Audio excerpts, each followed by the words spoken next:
Michael, Simon, how are you doing? I'm Carl? good, thanks. Oh Lord, I can't believe it's you. Mate, I'll say the same about you. TikTok legend. Oh God, I'm far away from a legend just yet. Nah, you're doing well, mate. It's good to see you doing something that nobody else is doing. Do you know what I mean? That's the main thing. Yeah, I'm just pretty shocked that it's actually happening, to be honest.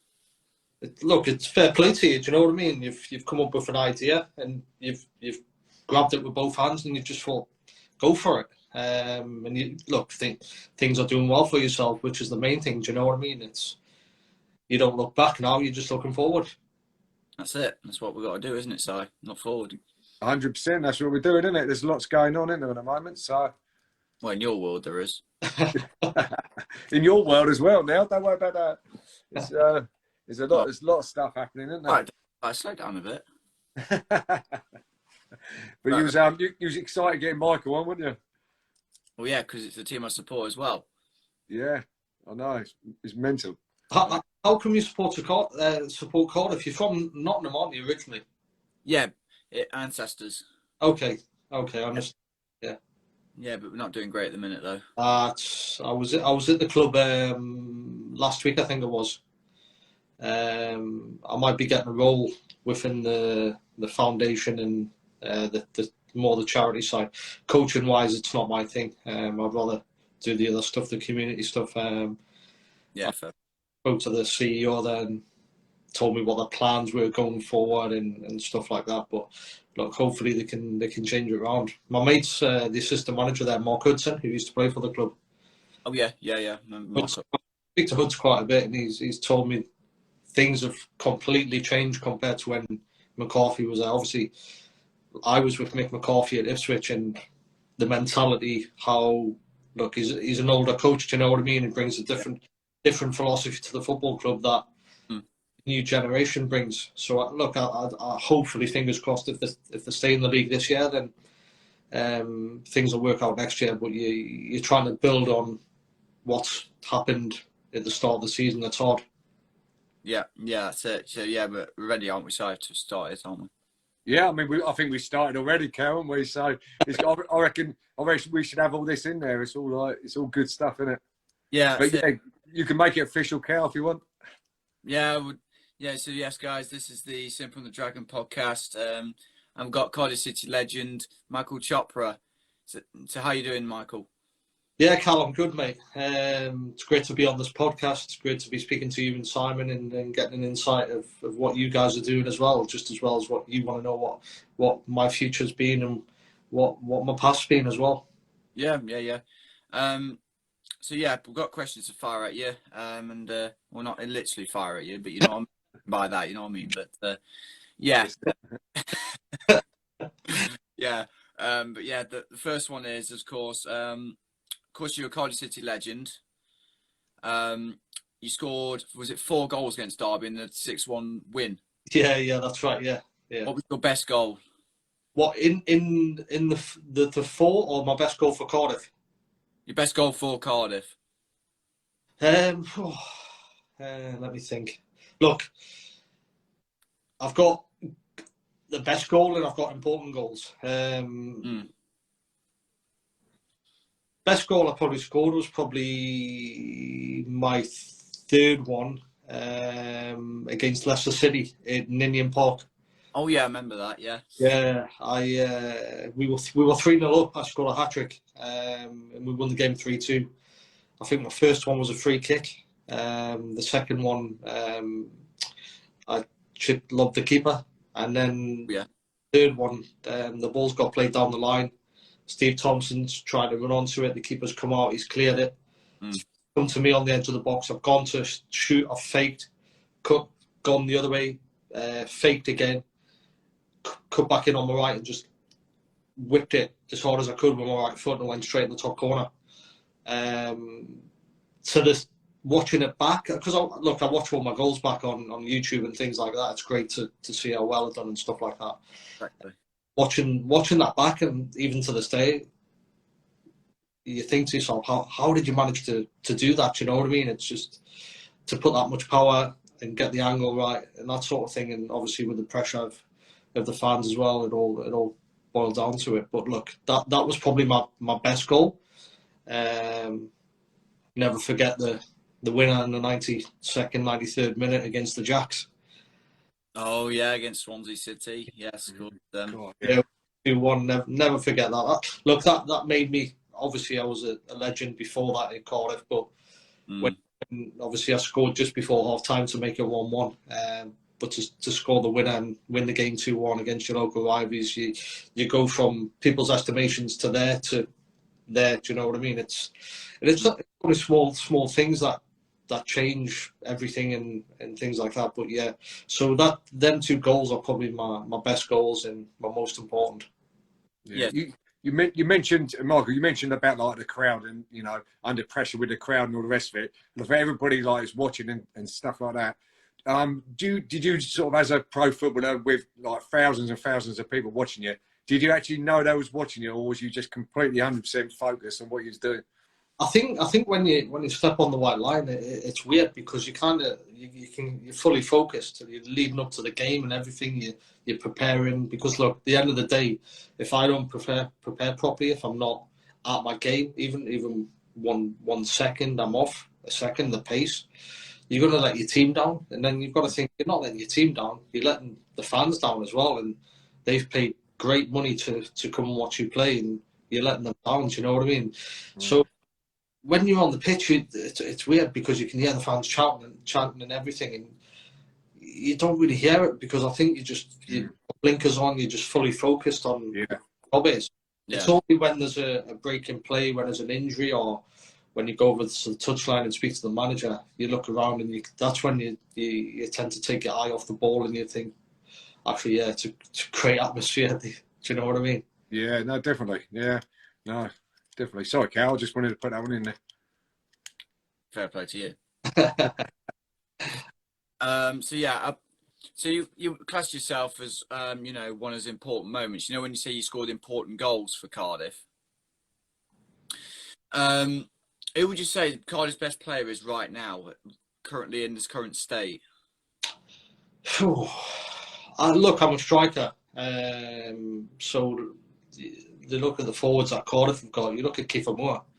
Yeah. I think he's a great player, but I don't think the players are giving him enough service to get the goals that he deserves. Obviously, there's been talk about a big money move to a Premier League club. I think Burnley's been touted around. Welsh international. He's a great player, but strikers are judged on scoring goals, and to score goals, you've got to get service. But look, I believe he's probably the best. I'm good mates with Lee Tomlin as well. Obviously, he's injured at the minute, but he's a great player, great technical player.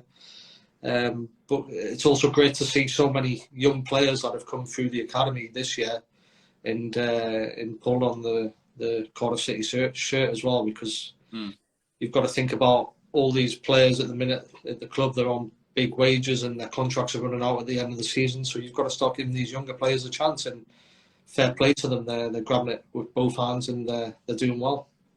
Yeah, definitely. Yeah. If you don't give them a chance and you don't play them, they're not going to get better, are they? So it's as simple as that. There's so many managers out there that sort of bring a youngster in. They play one game, have a bad game, you never see them again. You've got to persevere with them, and you've got to keep them playing because it's not going to happen overnight, is it? So yeah, that's what this is what I can't get my head around. You look at I think it was yesterday's game where Tottenham and Arsenal got called off because of Arsenal had a lot of players in COVID. But I'm thinking their training ground, their academy is second to none. They've got to have some great young players coming through that club. Why not give them a go? It's what they're like, do you know what I mean?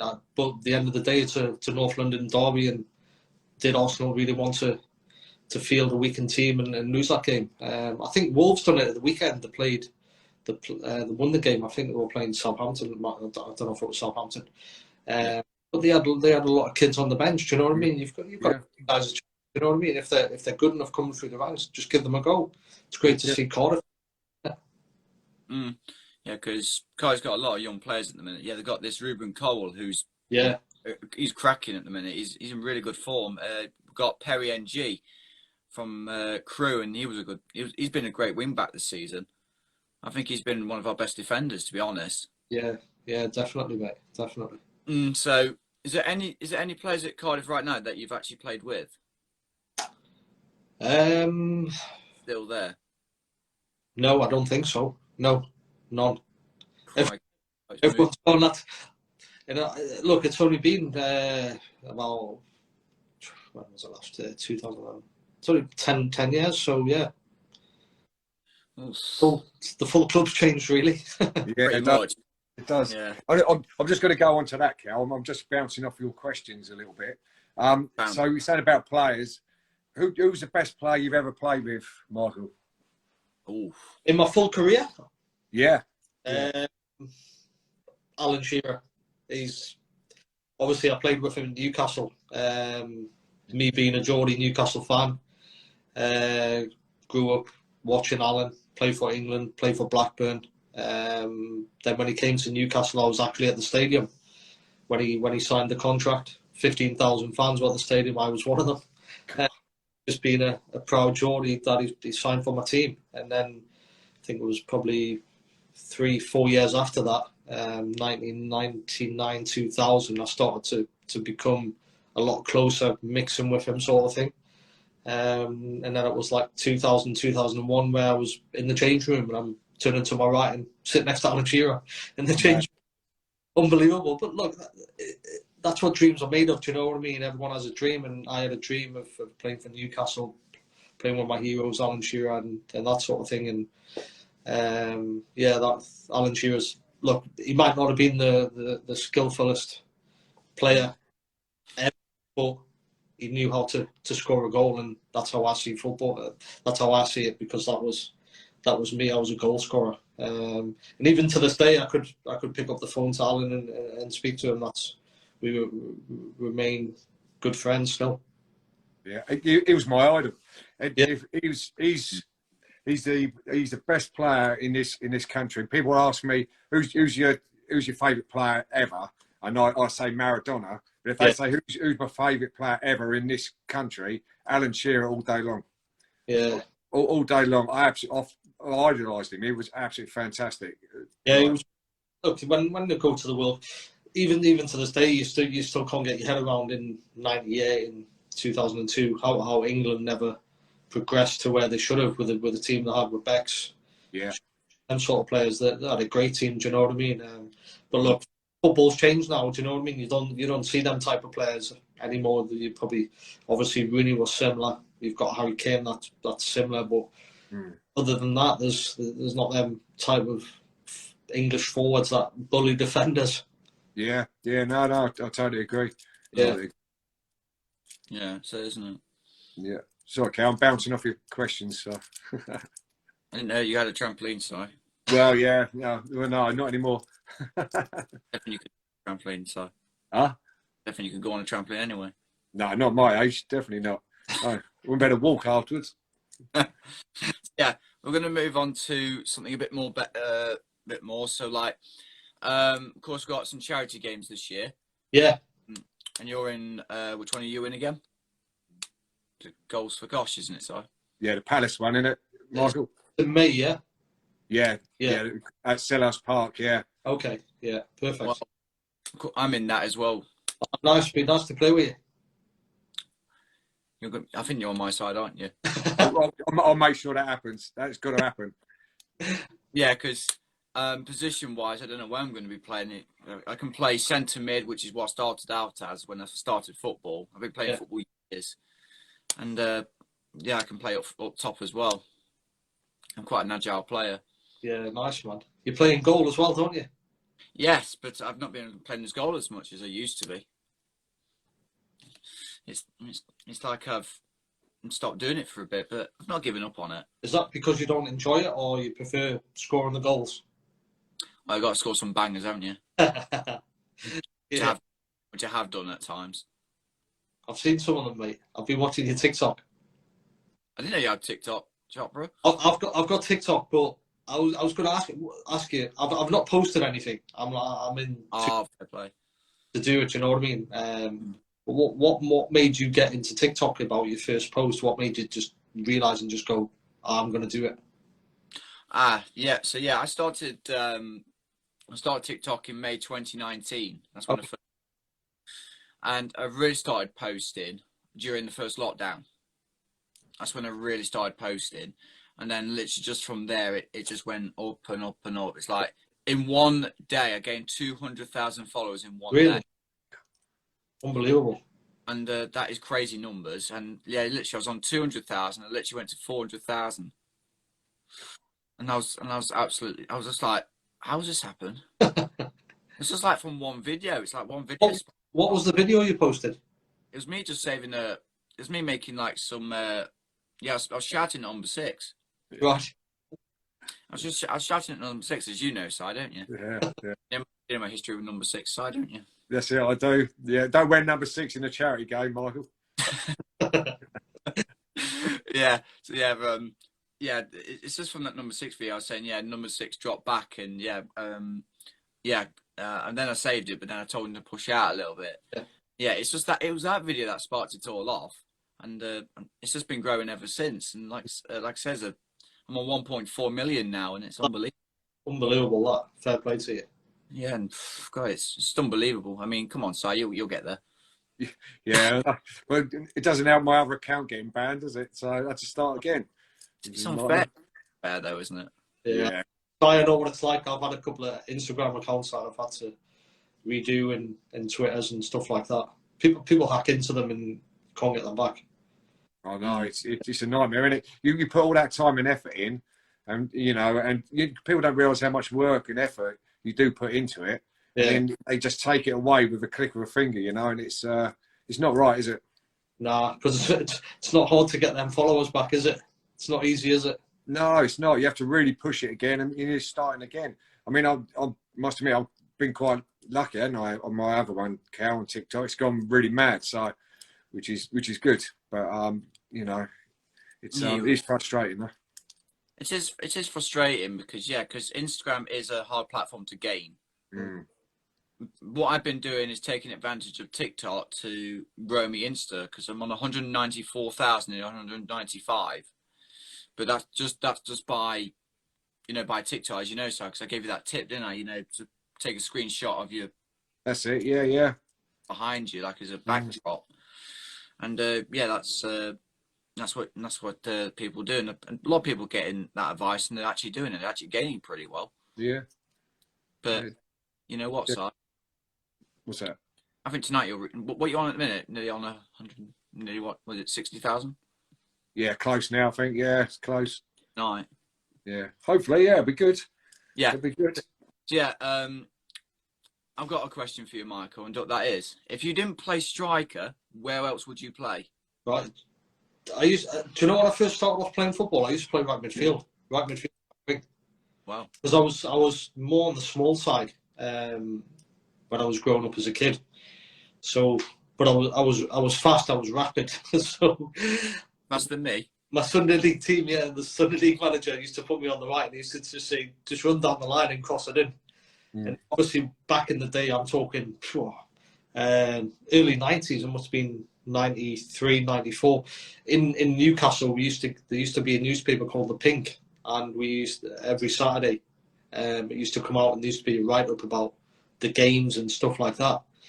And every week it would be like the strikers got all the headlines and stuff like that. And it would just be a little bit about Michael Chopra crossed the ball to him. Yeah. And I was thinking, Dad, I want to be like centre of attention. I want my name to be there. So I was like, I'm going to go in and just say I want to play striker. So ever since then, probably I started right wing when I was about 7, 8. And then when I was about 10, 11, I started to play as striker. And scoring a lot of goals as a kid. Mm-hmm. So what age did you turn pro? Just going on to that. I turned pro at 17. So what happened at Newcastle, I signed a contract at 9 up until 16. Okay. Turned 16, I don't know if they still do this now, I think it's different. Once you turn 16, you leave school and you sign a schoolboy contract. And it was the rules that you couldn't sign a professional contract until you turned 17. Yeah. So I left school went into training with Newcastle in July, August. So I had like 4 months to wait. It's funny enough, I actually I found my first contract today from 2000. It was crazy when I was looking. So the year 2000, for about 5-6 months, I was a schoolboy, and at that time we were earning £75 a week.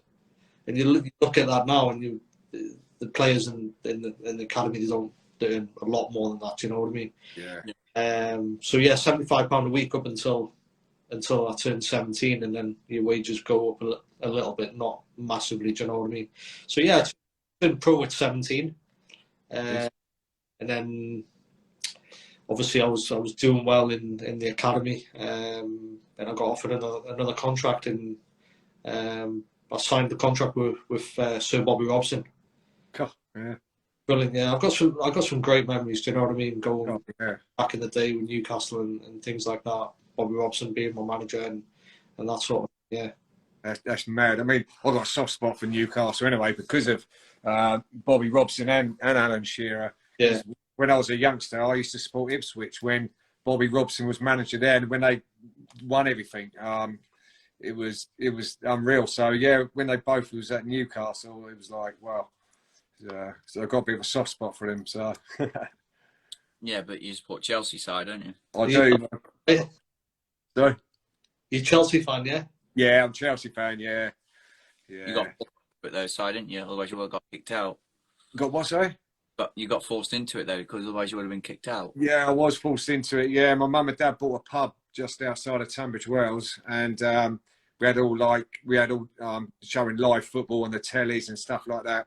And we was only in there for a week, and they put the Chelsea game in, and the pub was packed, just literally full of Chelsea, and the pub was full of Chelsea. So basically, I'm in the pub. I didn't have a choice. It was like I had to turn into a Chelsea sport. I didn't have a choice. I'd have been thrown out of my own pub, you know. So, what do you think of Lukaku's situation? I think the media was a bit sly with it. I mean, they waited until Chelsea weren't doing very well, and then they threw it in the mix, didn't they? Because they knew about it a long time ago. But at the end of the day, he still said it, didn't he? Yeah. So he still said it, and I think it's going to take a bit of time for the supporters to actually forgive him. And I think the only way that they will forgive him is him scoring goals. And he's really firing on all cylinders at the minute, is he? No, he's not. And this is the problem. So everybody's got that in the back of their heads, what he's done and everything else. And you know, football's fickle, isn't it? You know, the only way he's going to get the love back from the supporters is by scoring goals, and he's not doing it at the moment. Exactly. Yeah. So, yeah, it's not good with him at the minute, is it? No, it's not. It's not good. I mean, how much did Chelsea sign him for? Was it, Si? Oh God, I can't remember now. 85 or something, wasn't it? 90, yeah. I was going to say around 90, something like that. Yeah. Around then, you expect a striker of his ability, especially with his recent form with Inter Milan. Yeah, he was unbelievable in Italy, wasn't he? He was. He scored really important goals. And look, the Premier League's totally different. It's a different kettle of fish. Oh yeah, it is. He hit it off with United, did he, as well? So I was surprised Chelsea paid that amount of money, and he's already obviously done well at Everton, but Everton, different ball game, isn't it? There's no pressure. You've got players around you and stuff like that take the limelight off you. Yeah. You know, you're saying about Bobby Robson, Michael. Yeah. I actually love him manager. So would you say he was the best manager you played for? Yeah, definitely. And look, everybody you speak to doesn't have a bad word to say about him. You speak to all the pros and ex-pros and fans. But yeah, I was fortunate for him to give me my debut in Newcastle. Even when I went on loan to Watford in 2002, I think it was 2002, 2003. I was doing well at Watford. I was only there for a month, and I remember I had to ring him because we were playing a semi-final against Southampton in the FA Cup. So I had to ring him and said, "Gaffer, if we we beat Southampton and we get to the FA Cup final, or is there any way that he would let me stay? And he was brilliant. You know what I mean? He was like, "Nah, I wouldn't stand in your way. You're a young kid. You've learned your trade. You've done well at Watford. Go and enjoy yourself." But every time I was always knocking on his door, "Gaffer, when can I have a chance? When can I have a game?" And first that, and he always kept saying, "Oh, you're just young. You're still young, and this and that." And I remember one of the other players, Jamie McGlenn, a couple of years older than me. Jamie was about 23 at the time, and he was knocking on the door, "Gaffer, when am I getting a chance?" And he kept saying to Jamie as well, "Oh, you're just a young boy." And Jamie coming at me saying, 23 years old, and he's saying I'm a young lad and that. But look, yeah, it's mad, isn't it? yeah. But now look, the stories you've got, they're brilliant. You know what I mean? Even training when he's 60 odd year old, and he's on the training pitch coaching Alan Shearer, Kieran Dyer, Gary Speed, all players, Patrick Cliver, these lots. You know what I mean? He's on the training pitch coaching them. What was he like in the change room? Oh God, yeah. If things weren't going that well for Newcastle, he'd let players know. Do you know what I mean? He wasn't one of the managers just because of his age. He would hold back and stand there and stuff like that. Nah, he would let some players know that they weren't doing that well. And I think one game he dragged. I think it might have been Laurent Robert. He dragged him off at half time. He wasn't doing that well. And he let him know. Do you know what I mean? He had a couple of fallouts with Craig Bellamy as well. But yeah, it was he's brilliant man. Do you know what I mean? Even what he'd done for England as well, it was amazing. But whenever you speak to anyone about Bobby Robson, they always what a guy. Do you know what I mean? And what a manager. What a person. No, definitely. So, okay, you got any more? Thing is, though, Michael, I'm going to have to say this. So you do not want to be in the dressing room if Si's in a bad mood. Explain. Right. What was the score, Si? You did this. What was the score? You were losing. We're losing 3-0 at half time. I wasn't happy. Was this a charity match? No, I've managed Worthing, Horsham, sort of like reasonable sort of non-league level, you know. And there's this one game it was 3-0 down at half time, and I used to lose my temper pretty bad, and there was this one game. I don't know what it was. I completely lost it, and I've grabbed hold of a boot and I've thrown it against the wall, and it's hand dryer on the wall, and it fell off the wall and smashed one of the players on the head. So he was like half knocked out, and he was like, I'm sure he only lasted about 15, 20 minutes, and I had to take him off. Yeah, so I did lose it every now and again, I must admit. But I've been in a couple of dressing rooms where we've been battered, and managers had a go. Roy Keane, we played Wigan away. I was at Sunderland at the time. I think we might have been getting beat 4-0 at half time. And so everyone knows what Roy Keane's like, do you know what I mean? So we're all silent, and he's just absolutely going berserk. And obviously you have the treatment table in the middle of the room in Wigan Stadium, and there was like all the medical stuff on it, the strap-ins, the drinks and everything. And he had his hands on it, and we could go mad, pointing at everyone. And then he's trying to flip the table. But because the table's nailed into the floor, he can't move it. Mate, we don't want to burst out laughing, do you know what I mean?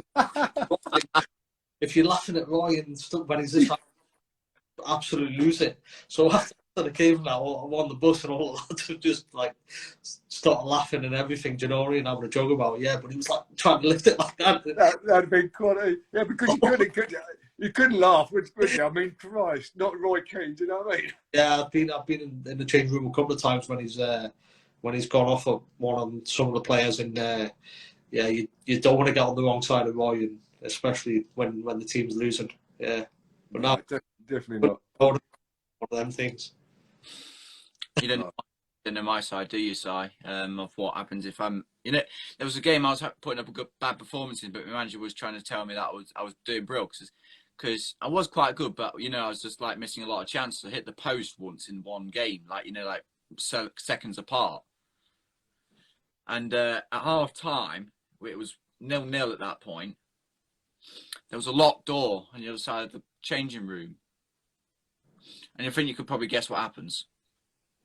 Sure. I think you could guess what happens, couldn't you? Go on. I tried to open the door. It was locked, so I was like, oh, crap. Yeah, and then I did that. But the thing is, I ran out the door and I went straight through the door. Literally went through it. Literally, the door was still in place, but there's literally a mark where I went through it. Quality. Someone should have videoed that. Oh. It would have gone viral if that was the case, Si. I think it would have done that 100%. 100%. That'll go viral, I think, if it was right now, I think. Yeah, definitely. Well, what's your best moment, Michael, in your career? What would you say? One moment. Every professional footballer has one moment, don't they? I think it was just making my debut for Newcastle, Simon. Yeah. I think growing up as a kid, I had to put that much time, effort, dedication into trying to fulfill my dream. I had to sacrifice who I played for when I was 13, I think it was. When we were 13, the FA brought a new rule out. We had like a booklet. Now, you were only allowed to play about 60, 65 games in a season. So obviously I was playing for Newcastle. I was playing for Newcastle United, Newcastle Boys, which was the district. Yeah. I was playing for a Saturday team. I was playing for a Sunday team. So you can imagine all the games, and then obviously the school as well. So you can imagine all the games that were gradually getting racked up. So they brought out a rule saying the young kids, they can't play too much football. You have to make a choice. You either play for Newcastle United or you play for your school, your county, local teams. And I come away from my school and everything. I just went, I'm going to go and play for Newcastle United. This was at the age of 13, 14. It was a big thing. Do you know what I mean? A lot of like, no, I'm not going to Newcastle. I'm going to stick with my school in Sunday League football. So obviously then when you get to 16, 17, a lot of your mates are trying to get you to go out. Once you hit 17, you're old enough to go out to the town, and obviously everyone knows Newcastle's a great night out and stuff like that. Trying to get me to go out, and I was like, I can't do it. I'm not doing all these what I'm doing day in, day out, week in, week out to blow my chance of making it as a professional footballer. I just wanted to give everything I've got to try and make it. And if I failed, I failed. At least I could look myself in the mirror and say I give up my best shot. Yeah. Who was it against your debut, Michael? It was against Everton in the Worthington Cup back then in 2003. Wayne Rooney was playing for Everton at the time. So yeah, I made my debut. Came on for about 20, 25 minutes. Went to extra time. Then it went to penalties. Me being a young kid, first game for Newcastle, I decided to go and take a penalty. Did you? Yeah, so I've gone from there, making my debut in front of 32,000 Geordies at the time, and then within seconds, ran up, took a penalty, tried to put it in the top corner. It's gone into the stand in the back. No. So gone from making my debut to being there to walking off the pitch, and I'm like that.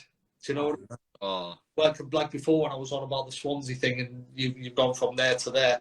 So in a space of half an hour, 20 minutes, I've gone from there to there. I was in the showers. Do you know what I mean? I was 18 years old. I was crying my eyes out. Yeah. On pens. Alan Shearer walks in. He can see me absolutely devastated. He just come up to me and said, "Look, listen, don't worry about that." He says, "At least you had the bollocks to go and take one." We had players that we bought for 5 to 10 million that didn't want to take it. Yeah. And then he said to me, try missing one in the local derby against Sunderland, because he had missed one for Newcastle previously against Sunderland. I remember that. Yeah, he said to me, "Look, don't worry about it." But look, it knocked me. It knocked the confidence out of me. It was a thing, you know what I mean? I was this bright, bubbly character, and then all of a sudden, everyone's got their hopes that you're going to be the next best thing, and you've gone up and you've missed from 12, 13 yards, and people are, he's not this, he's not that, you know what I mean? And then your mentality changes, and you've got to start fully focused and you don't listen to what anybody's saying from the outside, and it's all that mental health stuff. Do you know what I mean? You've got to be just, you don't bother you what's getting said, and don't let it affect you. Mm. At the end of the day, without you knowing, that probably made you stronger, I would have thought. Yeah, it did. Yeah, because at the age of 18, I've realised something that I might not have realised if I had scored. You know what I mean? So if I had that later on in my career, then I might not be able to cope with it, sort of thing. Do you know what I mean? But look, you learn. I had strong people around me, my family, and everything, my mates. Yeah, no, that's good. You got any more questions, Carl? Yeah, I've got a couple. Yeah, I suppose so. Yeah.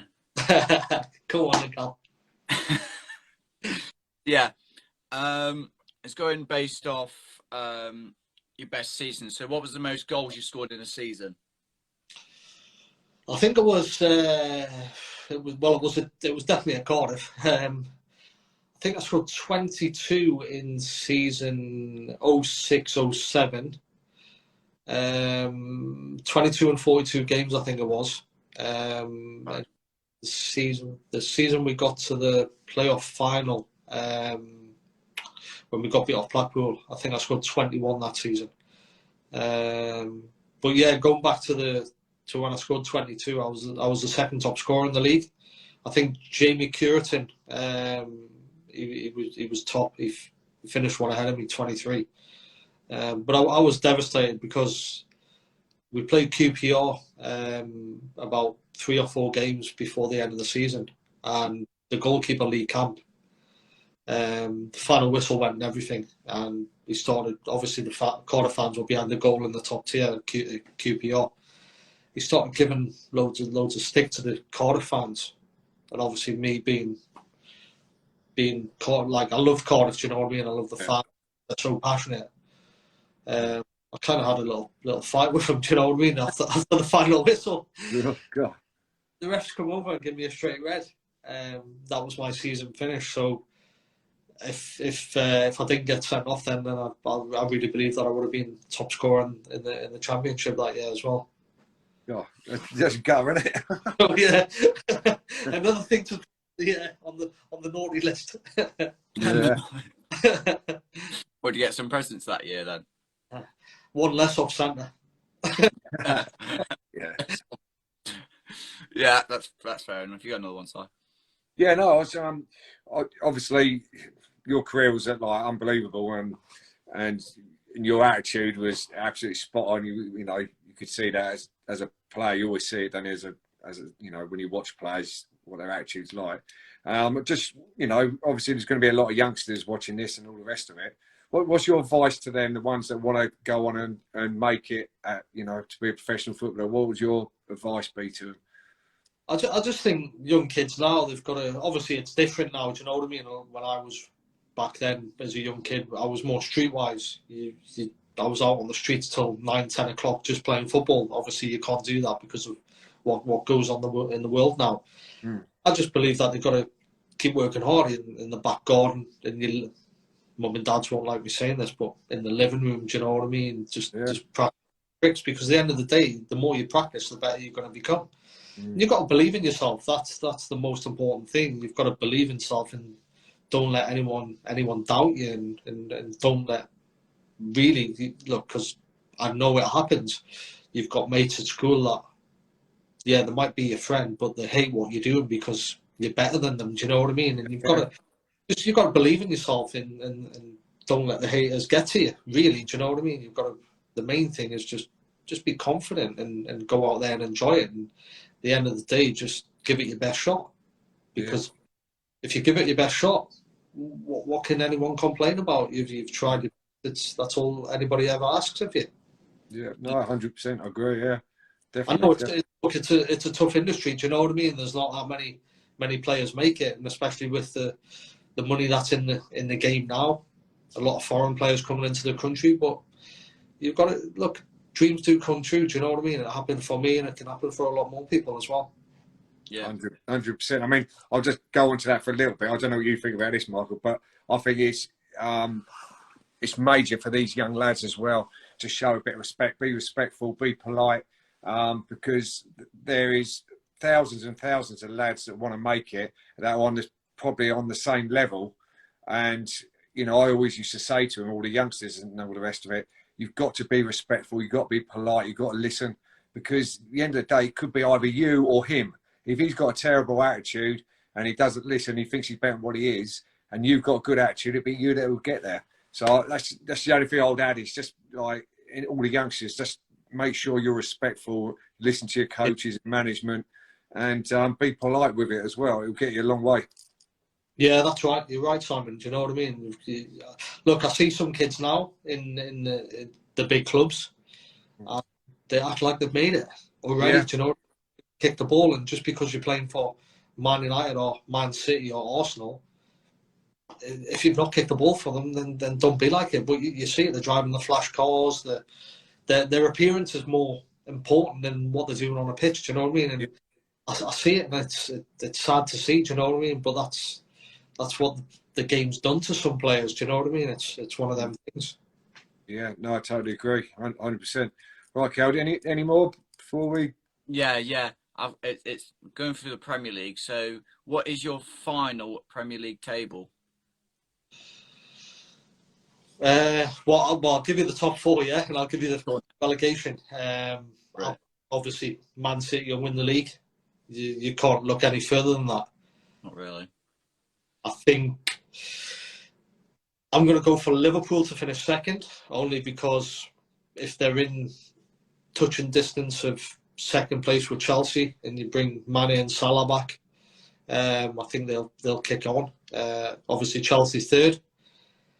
And then it's a choice of three, isn't it, for fourth place? You're looking at Arsenal, Man United, and West Ham. West Ham have been brilliant this year, but I just think with the history of Man United and the players they've got in the team, I just think they'll pip fourth place. Relegation, obviously, I think Norwich will go down. I know they had a good result last week against Everton, but I think they'll go down. I think Burnley will possibly go down. I think might be time up for them in the Premier League. I know they've been many seasons now. They've been down there and just scraping to get out the relegation zone. And then I don't want to say it, but it could be Newcastle. Do you know what I mean? It's one of them things, especially after Leeds getting the result yesterday against West Ham, pulls them 9 points clear of the drop zone. Watford are playing Burnley tomorrow, it might be. If Watford win that, then they go 5 points clear, I think, of Newcastle. And then they play Norwich in the week on the weekend. And if they beat Norwich, then that's 8 points ahead of Newcastle. Now that's a big gap in the Premier League. Do you know what I mean? To catch up. So I don't want to say it, but I think Newcastle have got a chance of going down if they don't be careful. But they need to spend the money quick. Do you know what I mean? They've got to bring players in, and hopefully, fingers crossed, they can bring players in. But I know that a lot of players have rejected the chance to come to the club. Yeah, because if they weren't in that position, they would definitely come to Newcastle, no doubt about that. Yeah, it's tough though, Cal, because you've got obviously you're fighting relegation. Do you know what I mean? And then a lot of Premier League players don't want to do that. I think Van der Beek turned them down recently. And then if you buy a player from Europe, they'll want probably treble amount of wages what they're getting in Spain or Italy or France. But then they'll put a release clause in their contract. If they get relegated, they can leave for half the transfer fee that Newcastle paid. So as a manager, you're thinking, well, is his mind really in the team? Does he really want to be here? If he's thinking about, oh well, there's a get out clause. Do you know what I mean? Do you really want them type of players? Is it a stepping stone for some of these players in Spain? Come to Newcastle, do well for 3-4 months. The club gets relegated. Then there's a stepping stone into the Premier League.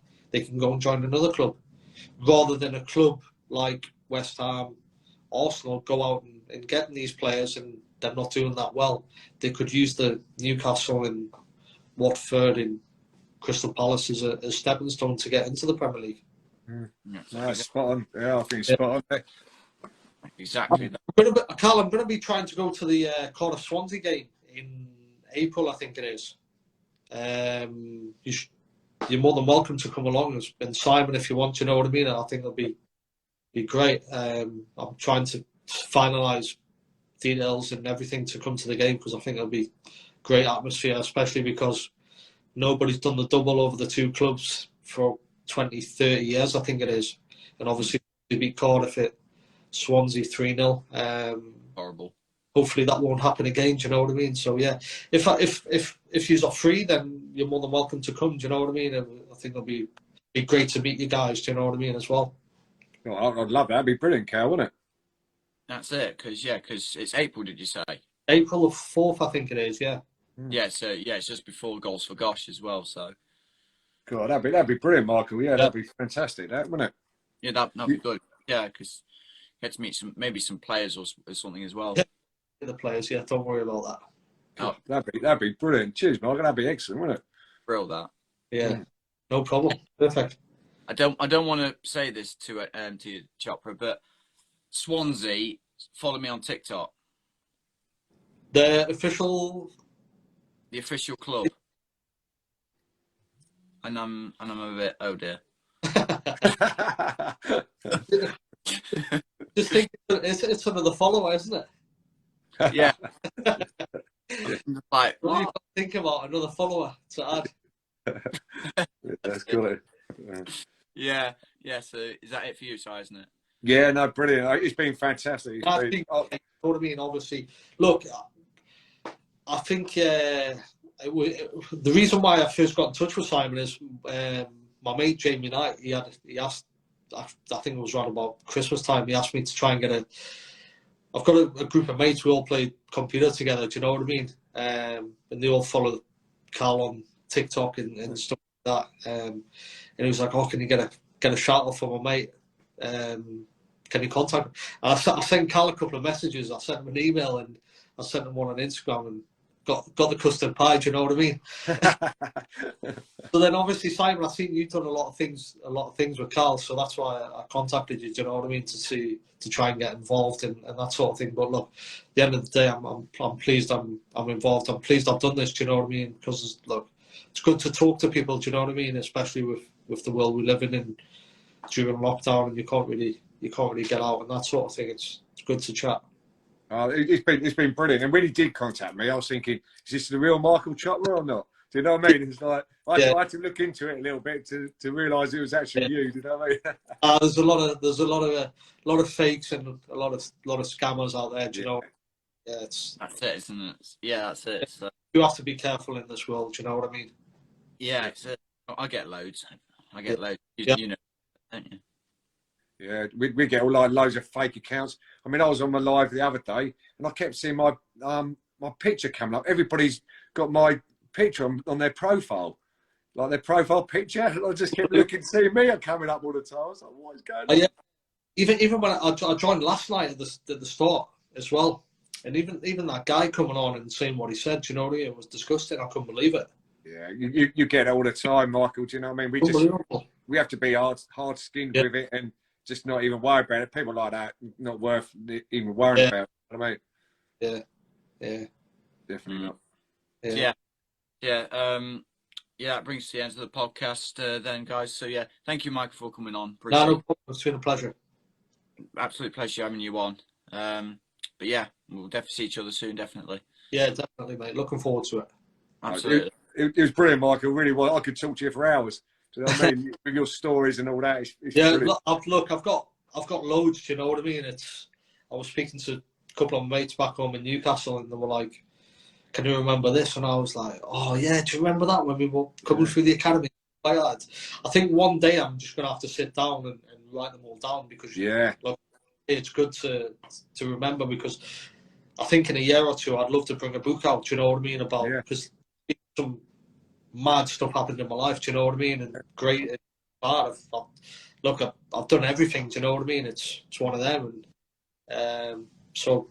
When I get round to it, I'll jot a few stuff down, and I'd love to chat. You know what I mean? It's brilliant. It's good to talk about it, because people don't see the inside of what goes on in a football club. Do you know what I mean? And Yeah.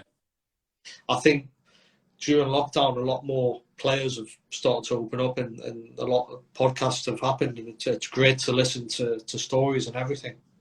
It's been brilliant. I loved it. Absolutely, it's been brilliant having you on. Definitely. Yeah, brilliant. It's been good. I've enjoyed it. Thanks, Michael. No problem. I'll speak to you soon, yeah? Yeah, I'll speak to you soon. Cheers. Thanks a lot. See ya. Yeah, Mo.